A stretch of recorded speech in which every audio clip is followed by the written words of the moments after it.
I can tell you I've had multiple patients who had changes in their jaw, their bite, even the spacing between their teeth, temporal mandibular joint problems that had been seeing, specialists in dentistry in order to fix those problems. For example, thinking that maybe their growth hormone headaches were actually coming because of jaw pain and temporal mandibular joint problems.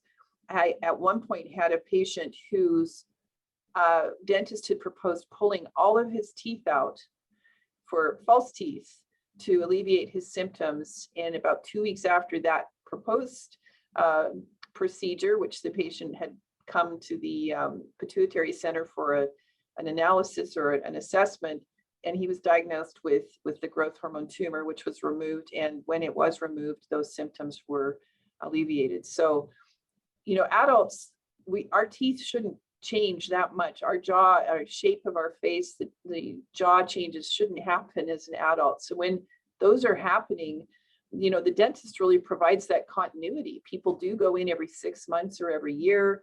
They're getting, x-rays of their bone structure in their teeth. And I think we should figure out a way, as you point out, to educate our colleagues in dentistry about they could be the first line seeing these changes in the jaw and the teeth.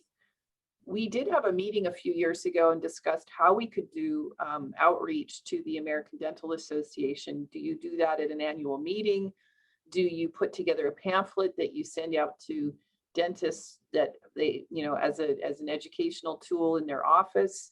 But I think you make a really valid point that we as endocrinologists talk all the time about how could this be missed? And yet, have we done a good enough job in educating our colleagues? Because it is rare, but we see it more frequently than they do.